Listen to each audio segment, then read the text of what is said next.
Give it up for Nikki.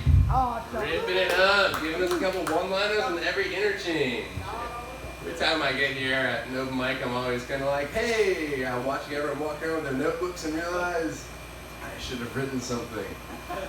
This time my cousin was with me, and he's actually watching me get silent as he orders his drink. He looks directly at me and just goes, "You're wishing you wrote something, aren't you?" No, not at all. No, not what I was thinking.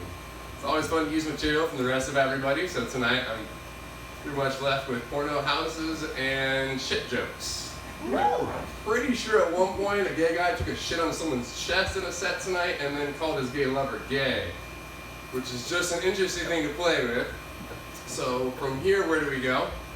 I'm a little afraid to leave now. I have to deal with both pants and stairs leaving here. It's going to be kind of tough to deal with as well. And I'm a little afraid that I might actually be gay based on how much time I spend jacking off in the mirror. So, working with that material, we'll go back on. I'm Kyle Corbett. Welcome to the comedy show, guys. Nice to meet you all. Good to be here in Ventura. I think I've seen a New York hat, a Brooklyn hat, and a Ventura hat tonight. Nice to know we're here in Southern California, having a good time. So, what should I talk to you guys about? Every night I do this and say, I'm supposed to tell you something funny, and that's not supposed to go on the set. I'm not supposed to say I'm supposed to tell you guys something funny, but I said it again. Every time.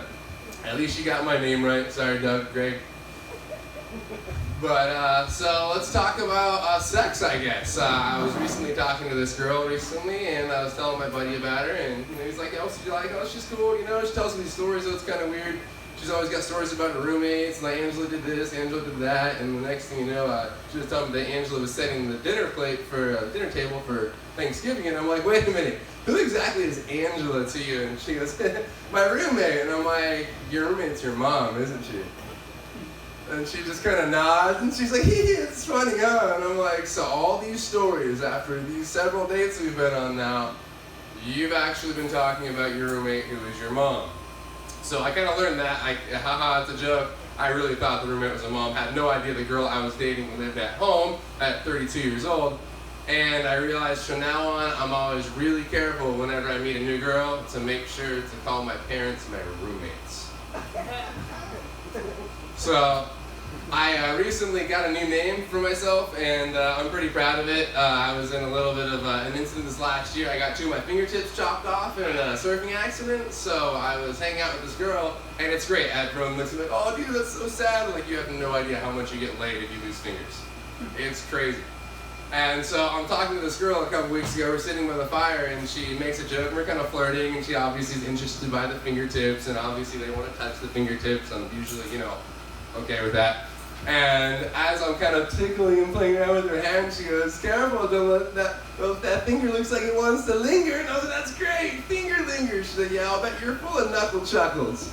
So my new Instagram is now Knuckle Chuckle. I'm not sure if that was a joke or just a drop on my new Instagram handle there, Knuckle Chuckle. Oh, I said it twice, evidently it wasn't a joke. So, I'm Knuckle Chuckle. Good to meet all of you guys here.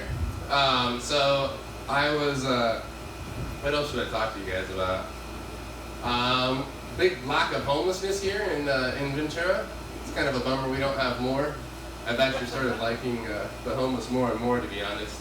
I feel like every time my life gets a little bit shittier, I like them a little more.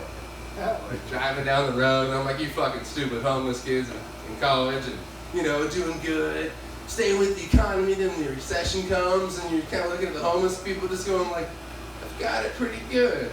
So I realized the homeless people kind of make us feel good about ourselves. It's a good thing. And so I was reading more about homeless. I looked up some articles online, and I was like, all right, these people who make me feel good about myself, I shouldn't give them no attention. I'm not going to give them any dollars, but maybe some attention. And I found out that the #1 growing demographic in all of Southern California for homeless people is actually millennials. It's like, what the fuck? Stupid fucking millennials putting us up every fucking tool possible not to be homeless. Stupid fucking millennials. And then I found out that, evidently I am a millennial. And that was shitty. I had to stop saying stupid millennials. So then I just basically started hating on homeless entirely. And that was kind of easy to do. It's not really that hard. Until eventually I came to a funny realization not many people end up at, that I found out evidently I am homeless.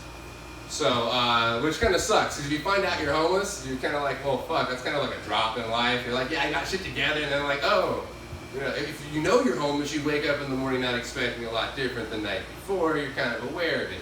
But to find out you're homeless is kind of shitty. And so the way I found out that I was homeless was I was actually having a conversation outside of work with another coworker, and we work at this marina, and he's chatting with me about the homeless numbers in Southern California, and they're really high. He goes, we're one of the highest in the nation. I go, really? Well, where's the next highest besides here in Southern California? And he goes, well, you have San Francisco and Hawaii. And I go, well, shit, that's kind of crazy. San Francisco, Hawaii. I mean, Hawaii kind of makes sense. If you have no money and you're homeless and you end up in Hawaii, it's probably really hard to get back. So that would make some sense. But then if you're homeless in San Francisco, it has to be way the fuck too cold at night in any way possible to get your spoon hot enough to melt your heroin. So that one didn't make sense to me. And he goes, no, you don't understand, Kyle, it's working homeless. And I'm like, working homeless? What does that mean? You have your shit together, like, get a job and you can get it figured out. And he's like, no, working homeless take up a big part of the population. I'm like, dude, Captain Curtis, what the fuck is working homeless? And he just kind of stops for a second and he stares around kind of at the marina we're standing outside of work at. He looks over at his big van that he sleeps in at night when he's not on his boat. He looks over at my truck with the big cab over camper on the back that I sleep at night when I'm not on my boat. Then he just kind of stares at me. And that's how I found out I was homeless. I'm Knuckle Chuckle Kyle. That's what you guys talk for me. Appreciate your time. I tried to stay away from poop jokes.